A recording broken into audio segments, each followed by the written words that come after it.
So module D ethics of PPB से related हमारा fifth video है। मेक श्योर कि पिछले 4 वीडियोस को जरूर गो थ्रू किया और उनके पीडीएफ नोट्स भी आपके पास होने चाहिए so that you can revise बहुत जल्दी से। And let me tell you कि ये पूरा का पूरा जो मॉड्यूल है ना, ये थर्ड नंबर पर सबसे इंपॉर्टेंट है। पहले नंबर पर तो मॉड्यूल बी है, देन मॉड्यूल ए, फिर उसके बाद मॉड्यूल डी ही आता है जो सबसे ज्यादा इंपॉर्टेंट है, तो इसको छोड़ना नहीं है।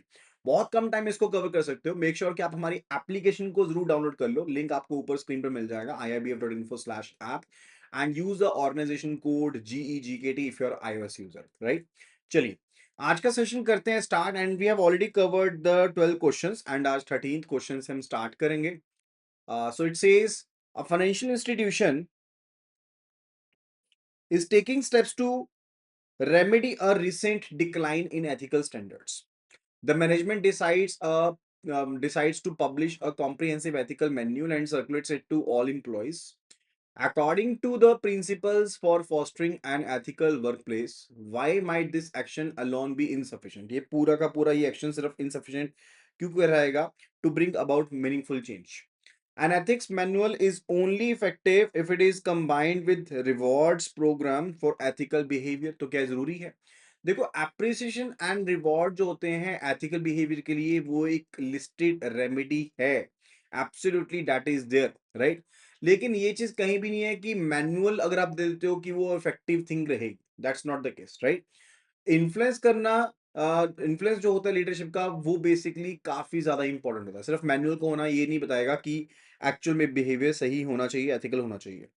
The behavior of the top management is more influential than any manual, and if their actions are not imitable, the manual will be ignored. Is it so? Absolutely true.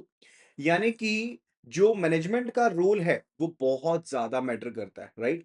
अगर जो टॉप मैनेजमेंट है वो ethically behave नहीं करती है तो definitely जो employees हैं वो भी उन चीजों को फॉलो नहीं करेंगे, मैनुअल को फॉलो नहीं करेंगे। Option B is the correct answer, right. Option C, the manual is only a guide, the primary remedy is to start conversations about ethics and which can happen without a manual. C, starting conversations about manual, अगर हम ethics की बात करें तो वो काफी important होती है। यानी कि अगर आप एथिक्स के बारे में बातचीत कर रहे हो वो इंपॉर्टेंट चीज है, रेमेडी है, लेकिन वो कॉम्प्लीमेंट करती है, ठीक है, वो कॉम्प्लीमेंट करती है। वो रिप्लेस नहीं करती कि आपको एक फॉर्मल मैनुअल नहीं चाहिए, ठीक है, वो तो चाहिए रहता है। Option D is also not correct. The manual needs to be utilized frequently and integrated into daily operations to be effective, not just circulated once. ये वैलिड है एंड इंपॉर्टेंट पॉइंट है कि यूटिलाइजेशन भी करनी है मैनुअल की, वो भी एक लिस्टेड रेमेडी होती है। लेकिन जो इमिटेबल बिहेवियर होता है टॉप मैनेजमेंट का, वो ज्यादा फंडामेंटल एक, हम कह सकते हैं कंडीशन है, बेटर कंडीशन है मैनुअल को अगर आप सीरियस लेना चाहो तो। Option D is not the case. So it's just saying कि मैनुअल आपके पास है जो कि एक फॉर्मल डॉक्यूमेंट है, लेकिन उसके बाद जो टॉप मैनेजमेंट कैसे उन चीजों को गो थ्रू कर रही है, that is very much important. उनका क्या बिहेवियर है वो काफी इंपॉर्टेंट है, राइट। चलिए 14th क्वेश्चन पर चलते हैं। A bank is relying on a third party to conduct customer due diligence for new accounts. To comply with the regulations, the bank must ensure certain conditions regarding this third party are met, right? That is required. तो mandatory requirement क्या रहने वाली है कि bank able रह पाएगा कि वो रिलाई कर सकता है थर्ड पार्टी के ऊपर for this customer due diligence purpose. The third party must be able to provide the CDD records for the information within 5 business days upon request. सी, जो टाइम फ्रेम है वो स्ट्रिक्टर है, right, stricter है इस option से ज्यादा, लेकिन 5 दिन से पहले चाहिए होता है। सीडीडी इंफॉर्मेशन जो होती है वो विद इन 2 डेज प्रोवाइड चाहिए from the third party, not 5 days, ठीक है। तो ये जो टाइम पीरियड दिया गया ना, this is related to 2 business days, not 5 business days, तो ये तो होगी गलत। The third party must be regulated, supervised, or monitored compliance with CDD and record keeping requirements. Absolutely, that is required. यानी कि जो एक कंडीशन है कि आप थर्ड पार्टी के ऊपर रिलाई कर सकते हो वो यही रहती है कि थर्ड पार्टी जो है वो रेगुलेटेड हो, वो सुपरवाइज्ड हो, उसको मॉनिटर किया जाए एंड वो बेसिकली हम उसका कंप्लायंस भी चेक करें कस्टमर ड्यू डिलिजेंस को लेकर के, और रिकॉर्ड कीपिंग की रिक्वायरमेंट्स को भी चेक करें। ये चीज बेसिकली इंश्योर करेगी कि जो थर्ड पार्टी है वो स्टैंडर्ड्स के साथ जुड़ी हुई है, वो अधेयर्ड है उन स्टैंडर्ड्स के साथ, ठीक है। So option B is absolutely true. Option B is true. Option C, it says the bank's ultimate responsibility for the CDD is transferred to the third party once agreement is agreed. ऐसा कुछ नहीं होता. जो ultimate responsibility होती है वो basically bank की होती है, वो रेगुलेटेड एंटिटी की होती है, right? So this is not the true one. Option D the third party can be based in any country provided it has a strong reputation for the data security. देखो, geographical restriction हमेशा रहती है, यानी कि जो third party होनी चाहिए वो सेम कंट्री के बेस पर होनी चाहिए, एंड खास करके किसी हाई रिस्क कंट्री के बेस पर नहीं होनी चाहिए. उससे तो बेसिकली आपका क्राइटेरिया ही खत्म हो जाएगा कि डाटा आपको मिलेगा नहीं मिलेगा, वो सेफ्टी खत्म हो जाएगी. So option D is also not the correct one, right? तो जो चीज रिक्वायर्ड है वो यही है कि थर्ड पार्टी रेगुलेटेड हो, सुपरवाइज्ड हो, मॉनिटर्ड हो, और साथ के साथ उसका कंप्लायंस के स्टैंडर्ड्स चेक करें आप कि अदेयरनेस कर रही है क्यों नहीं कर रही. That is much more required. चलिए, अभी हम चलते हैं नेक्स्ट क्वेश्चन के ऊपर.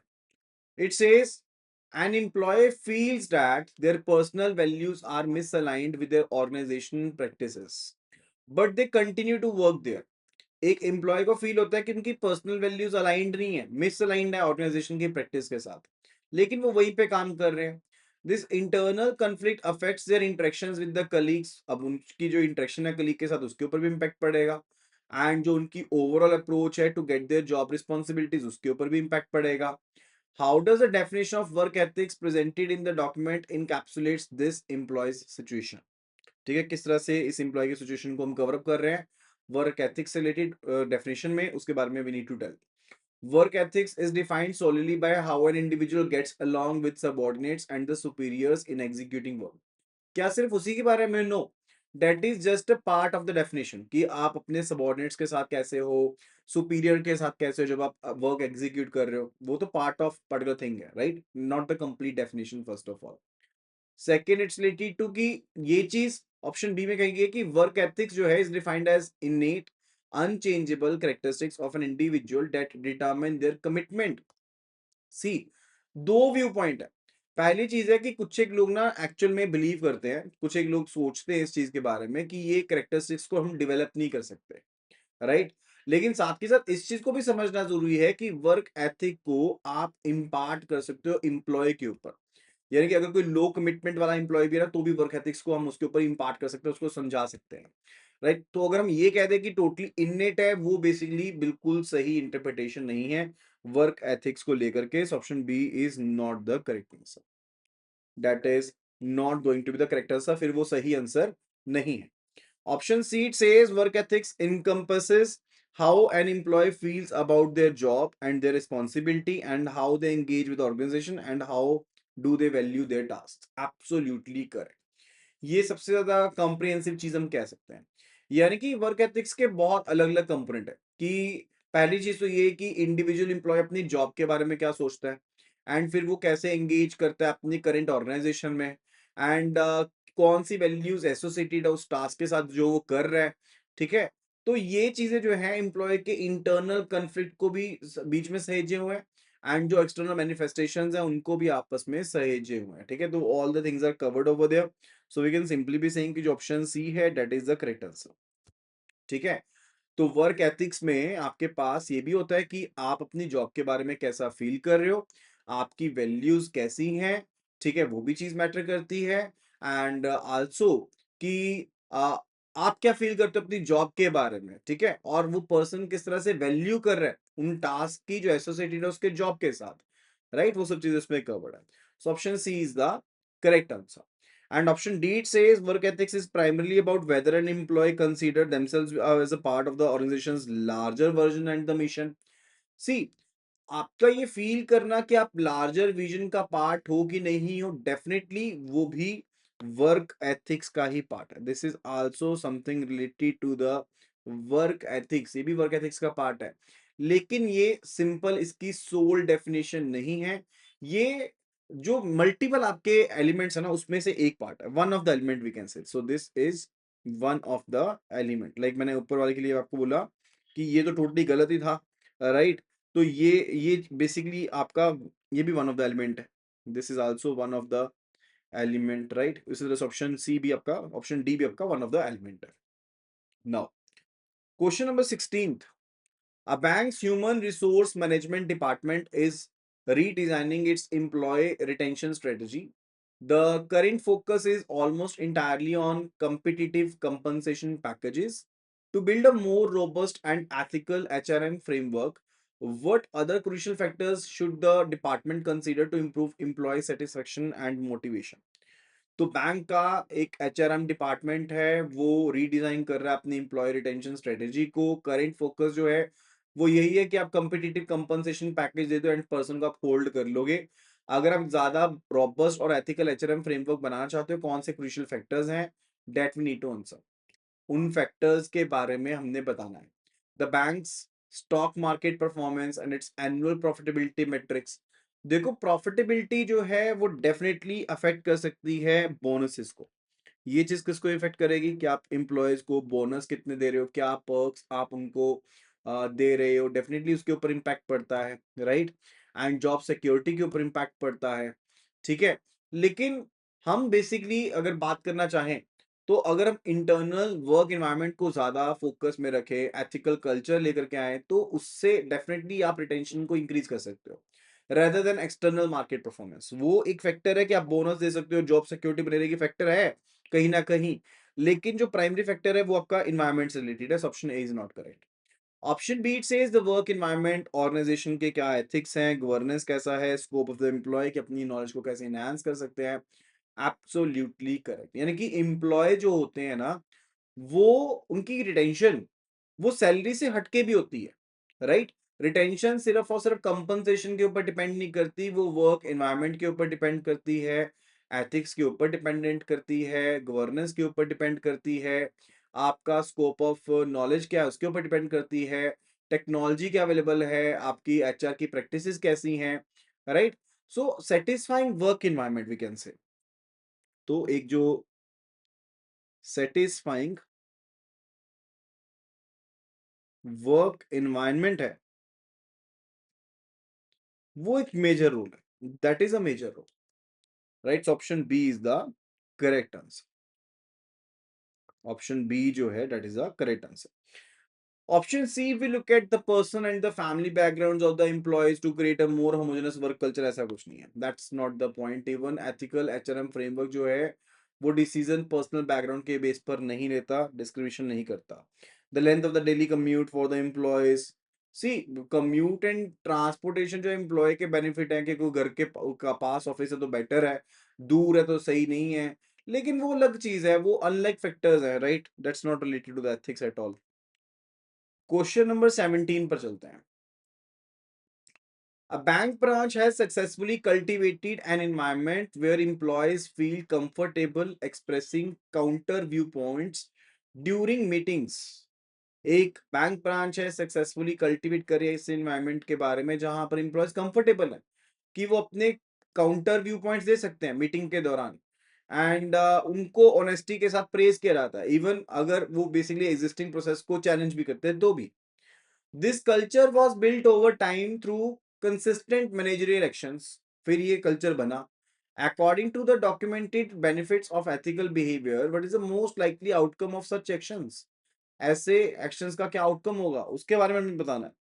The actions are considered ethical behaviour. इनको तो एथिकल बिहेवियर कंसीडर किया जाएगा because they are fully legal and within the service rules regardless of the stakeholder perception.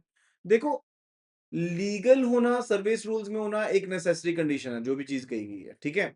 Ethical behaviour में बेसिकली क्या चीजें शामिल रहती हैं उसमें, आपका मैनर, जिस तरह से आप एक्शंस कर रहे हो, एंड परसेप्शन क्या है आउटसाइडर की, वो भी मैटर करता है। लीगैलिटी सिर्फ और सिर्फ सिंगल एक कोई बेंचमार्क नहीं है कि आप कहो कोई चीज लीगल है तो हम कहें एथिकल है, ऐसा कुछ नहीं होता। आपका किस तरह का मैनर था एंड किस तरह से कोई पर्सन परसीव कर रहा है, परसेप्शन क्या है, वो मैटर करती है। वी कैन नॉट से कि वो परसेप्शन मैटर नहीं करती है। यहाँ पर यही कहा गया कि regardless of the stakeholder perception, perception तो मैटर करती है। The actions will primarily benefit the internal management and the colleagues with little to no impact on external stakeholders। देखो ये कंट्राडिक्टेड है, ये कंट्राडिक्टेड टोटली और टोटली, राइट। यानी कि जो एथिकल बिहेवियर है is appreciated, that is basically appreciated, right. वो लेकिन आपके जो आउटसाइडर्स हैं, लाइक जो आपके स्टेक होल्डर्स हैं, उनके लिए भी तो मैटर करते हैं, उनके लिए तो बेनिफिशियल होनी चाहिए चीज, Right? So option B is also not correct. Option C, these actions are appreciated by both internal and external stakeholders, fostering a positive organizational reputation. यानी कि सबसे ज्यादा बेसिकली एक आप एक्यूरेट आउटकम कह सकते हो कि एथिकल बिहेवियर जो होते हैं, एक्शंस, वो एक्शंस होते हैं those are being warranted by internal as well as external persons. यानी कि जिनको अप्रिशिएट किया जाए सिर्फ और सिर्फ ना इंटरनल मैनेजमेंट के द्वारा, कलीग्स के द्वारा, लेकिन जो आपके एक्सटर्नल स्टेक होल्डर्स हैं, आउटसाइडर्स हैं, वो भी आपको बेसिकली इंकरेज करें इन चीजों को लेकर के, वो भी उनको अप्रिशिएट करें इन चीजों को लेकर के।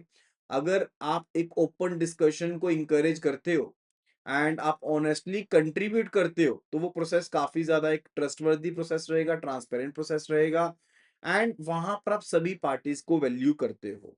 सो डेफिनेटली इंटरनल एक्सटर्नल दोनों को सेटिस्फाई करना जरूरी है। Option D C is the correct answer. क्योंकि क्वेश्चन में स्पेसिफिकली पूछा गया था कि एथिकल बिहेवियर का बेनिफिट क्या रहता है, तो उसका बेनिफिट दोनों को चाहिए, यानी कि इंटरनल जो आपके मैनेजमेंट है, कलीग्स हैं, वो भी, और एक्सटर्नल यानी कि जो आउटसाइडर्स हैं, आपके स्टेक होल्डर्स हैं, उनको भी, right? Both must be covered. Now question number 18, it says an NBFC has entered into an outsourcing agreement with the service provider to manage its investment portfolio, a decision that was not approved by the board.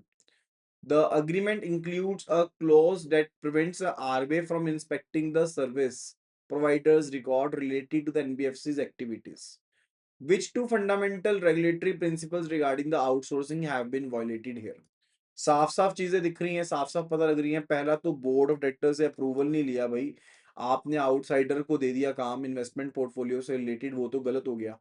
दूसरी चीज है भाई, RBI का भी तो issue पड़ गया कि आरबीआई इंस्पेक्ट नहीं कर पाएगा, वो भी एक पॉइंट है यहाँ पे। So non outsourcing of the core management functions, जो कोर मैनेजमेंट फंक्शन है लाइक इन्वेस्टमेंट पोर्टफोलियो हो गया, मैंने आपको ऑलरेडी बताया था कि ये चीजों को आप आउटसोर्स नहीं करवा सकते। लाइक इन्वेस्टमेंट पोर्टफोलियो मैनेजमेंट हो गई, इंटरनल ऑडिट हो गई, कंप्लायंस हो गया, स्ट्रेटेजिक डिसीजन मेकिंग हो गई, लोन को सैंक्शन करने का काम हो गया। पहली चीज तो आप इनको आउटसोर्स नहीं कर सकते, ठीक है? Sole responsibility board and senior management की रहती है इन चीजों को लेकर के। दूसरी चीज है, आरबीआई का एक अनफेटर्ड राइट होना चाहिए कि वो आउटसोर्सिंग वाले बंदे की जो भी बुक्स है, रिकॉर्ड्स हैं, डॉक्यूमेंट्स हैं, उनको इंस्पेक्ट कर सकते हैं। कोई भी outsourcing agreement reserve bank of India की सुपरवाइजरी पावर को रिस्ट्रिक्ट नहीं कर सकता। That is the one case. तो क्या चीजें गलत हुई? आपने आउटसोर्सिंग कर ली उन चीजों की जो प्रोहिबिटेड है, आउटसोर्सिंग से वायलेशन हो गया। कोर एक्टिविटीज, कोर फंक्शंस को आपने आउटसोर्स कर दिया। दूसरा, आपने आरबीआई के एक्सेस को कॉम्प्रोमाइज कर दिया, वो भी चीज गलत हो गई है। So both of the things are not correct here. The activity is a non core function, is it so? No. Investment portfolio को मैनेज करना एक कोर फंक्शन है, एक डिसीजन मेकिंग फंक्शन है, नॉन कोर तो नहीं है। तो ऑप्शन ए तो गलत हो गया। Option B, the activity is a prohibited core function to outsource, and the service provider must not impede RBI supervisory functions. Absolutely correct. ये दो चीजें आपने छोड़ दी हैं पीछे, ये अलाउड नहीं है छोड़नी आपको। आपको ये अलाउ करना पड़ेगा कि आरबीआई अपना इंस्पेक्शन कर सकता है। कोई भी चीज आप छोड़ नहीं सकते कि आपका मन नहीं किया तो आपने कह दिया। दैट्स नॉट बेसिकली रिलेटेड, ठीक है? तो option B is the correct answer here. Now, let's move toward the 19th question. The Whistleblower Protection Act 2011 was enacted to provide a robust framework for investigating corruption and protecting complainants. Under this act, what is the designated role and responsibility of the Central Vigilance Commission (CVC) concerning a genuine complainant like Mr. Virat Kohli who has reported a case of mismanagement? तो mismanagement से related एक case file किया गया है विराट कोहली, जो कि एक genuine complainant है। तो हमने बताना है कि डेजिग्नेटेड रोल एंड रिस्पॉन्सिबिलिटी क्या रहेगी सीवीसी की। ऑप्शन 8 से CVC is only responsible for investigating the alleged corruption and has no direct responsibility for the complainant's protection. ये टोटली गलत है। देखो, जो रिस्पॉन्सिबिलिटी है प्रोटेक्ट करने की जेन्युइन कंप्लेनेंट को, वो सीवीसी की ही रहती है।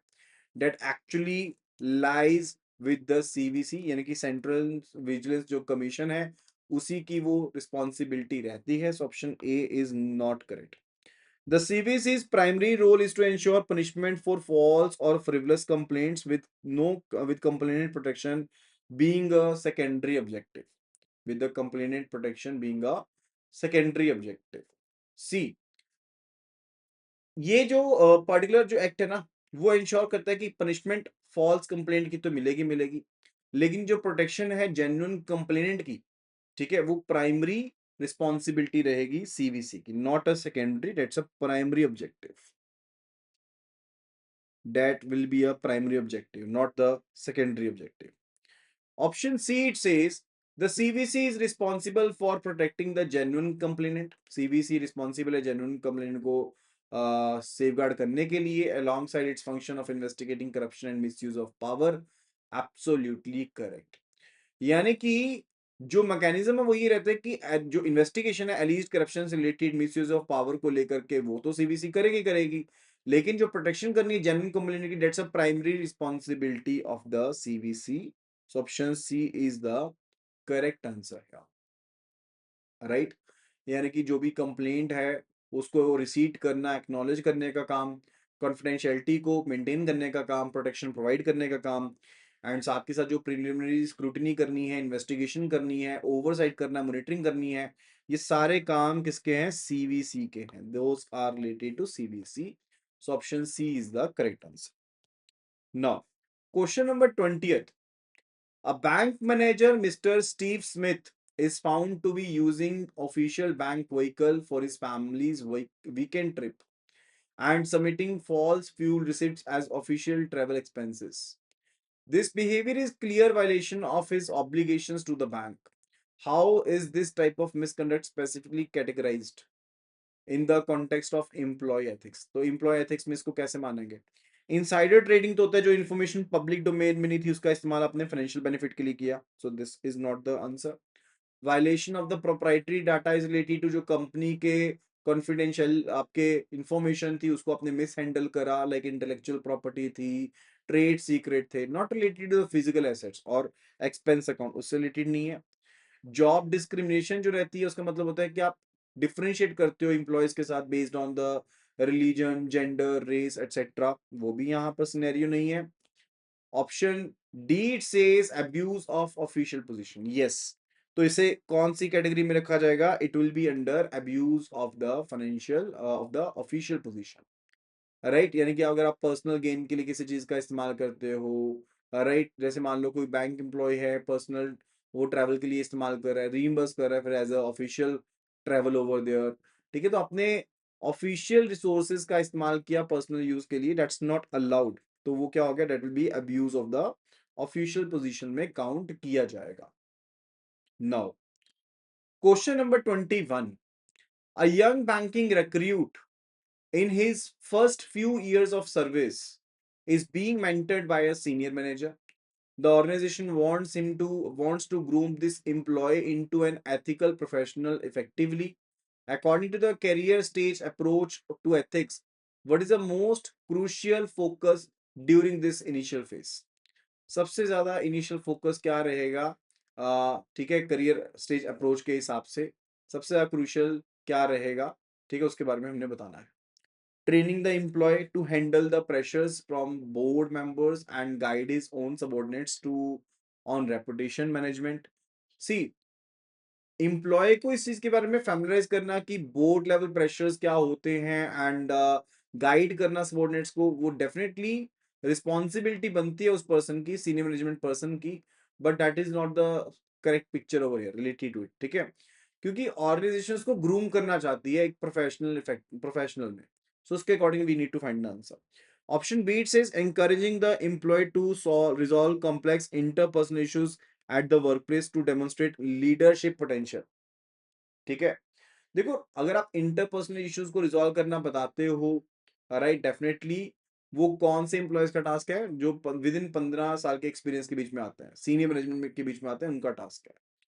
ऑप्शन सी कहता है providing adequate training and fostering informal interactions to build a strong ethical foundation. Absolutely that's the one thing. यानी कि बैंक जो है वो चाहता है कि उसको एक एथिकल प्रोफेशनल में बनाना चाहता है, ठीक है, in the first phase. through the adequate training and proper informal interactions के थ्रू, राइट।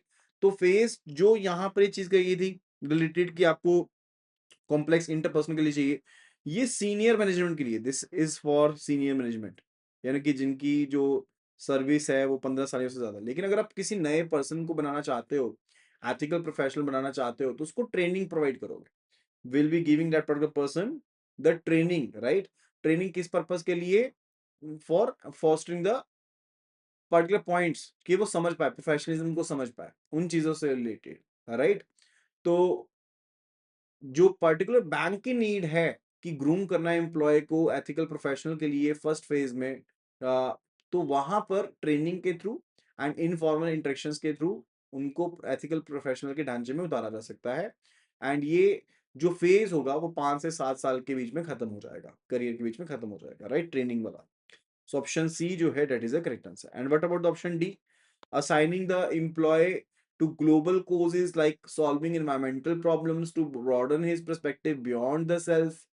देखो, something bigger than the self वो इंकरेज किया जाता है, वो एंगेजिंग है कि आप भाई अपने आप को ध्यान रखो, ओवरऑल जो आपके एक्शन होने चाहिए वो किसी बिगर पिक्चर की तरफ होना चाहिए, that must be there in the mind, right. लेकिन वो कोई प्राइमरी फोकस नहीं है फाउंडेशनल एथिक ग्रूमिंग का, वो कोई प्राइमरी फोकस नहीं है for the new recruit, so that's not the case. Question number 22। A bank is exercising its rights over a customer's account। Bank exercise कर रहा है अपने राइट्स को कस्टमर के अकाउंट के ऊपर। The customer mister Rohit Sharma has multiple accounts within the bank। Multiple accounts हैं, one of which has a significant debit balance from a defaulted loan while another has a substantial credit balance। The bank uses the funds from the credit balance to cover the defaulted loan amount after giving proper notice। Which right of the bank is being exercised? देखो, जो right of general लियन होता है, option ए जो है, वो क्या कहलाता है? वो कहलाता है कि बैंक का अधिकार है कि बैंक गुड्स को रिटेन कर सकता है, सिक्योरिटीज को रिटेन कर सकता है, जो डेटर ने एज अ सिक्योरिटी प्रोवाइड की थी जनरल बैलेंस के लिए, आप उसको रिटेन कर सकते हो, राइट। वो सिक्योरिटीज के ऊपर अप्लाई होता है, वो कैश बैलेंसेस को कंबाइन करने के ऊपर अप्लाई नहीं होता है। तो option A is not the correct one. यहां पर क्या सिनेरियो है कि पर्सन है रोहित शर्मा जी, ठीक है, और इनका एक लेट से सेविंग फंड का अकाउंट है। अब सेविंग फंड के अकाउंट के केस में अगर क्रेडिट बैलेंस है तो बैंकर कस्टमर रिलेशनशिप क्या होगा? Let's say if we consider here it is banker and यहाँ पर है कस्टमर, तो बैंकर कस्टमर रिलेशनशिप क्या होगा सेविंग में? बैंक ने पैसे वापस करने हैं तो बैंक बन जाएगा डेप्टर, और कस्टमर ने पैसे लेने हैं क्योंकि कस्टमर का क्रेडिट बैलेंस है, तो ये बन जाएगा क्रेडिटर, राइट। और दूसरी तरफ अगर कोई लोन अकाउंट चल रहा है जहां पर डेबिट बैलेंस है, तो बैंक हो जाएगा, बैंक ने पैसे उधार पर दिए ना, क्योंकि बैंक बन गया क्रेडिटर और कस्टमर बन गया डेटर, राइट। जब ये क्रॉस रिलेशनशिप एग्जिस्ट करता है कि एक जगह पर रिलेशनशिप डेटर क्रेडिटर का है, दूसरी जगह पर क्रेडिटर डेटर का है, तो जो अमाउंट ड्यू हो चुका है, जो अमाउंट ड्यू हो चुका है, उसके लिए बैंक अपना अधिकार सिलेक्ट कर सकता है, अधिकार इस्तेमाल कर सकता है। डेट इज कि आप जो बैलेंस में क्रेडिट बैलेंस है उसको डेबिट करते हुए जिस बैलेंस में अमाउंट ड्यू है उसमें रिकवरी ले सकते हो। This is called what? This is called right of set of.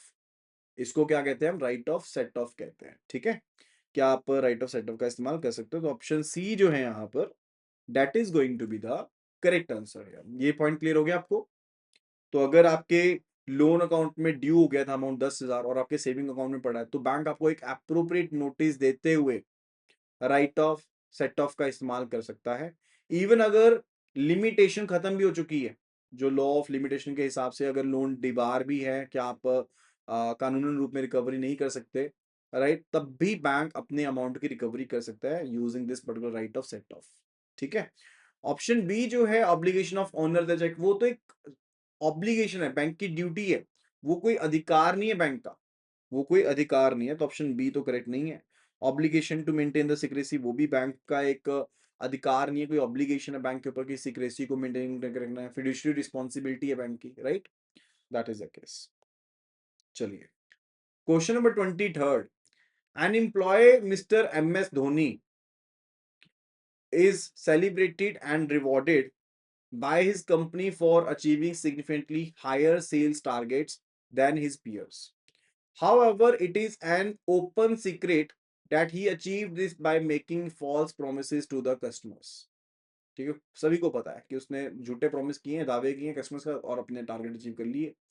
His colleague Mr. Kane Williamson achieved his target through strict ethical means but revealed no received no special recognition. कोई अलग से recognition नहीं मिली. According to the document, what is the most probable long-term consequences of this management approach of the company's ethical culture? जहां पर आप customer जहां पर आप एम्प्लॉय को ये नहीं कह रहे कि आपने गलत क्यों किया, टारगेट दोनों ने अचीव कर लिया, लेकिन केन विलियमसन ने जेन्युइन किया था, धोनी जी ने किया था गलत तरीके से. तो it will encourage other employees to focus on both ends and the means promoting a balanced approach. ऐसा थोड़ा ना होएगा. बैलेंस्ड अप्रोच क्यों रह जाएगी? लोग ये सोचेंगे कि भाई ये तो टोटल है कि आप जैसे मर्जी टारगेट अचीव करो, मैटर ये करता है कि टारगेट अचीव करना है, एथिकल प्रोसेस मैटर ही नहीं करता. लोगों की ये थिंकिंग बन जाएगी. Option B, it will lead other employees to prefer focusing only on the ends and disregard the means. Process matter नहीं करता.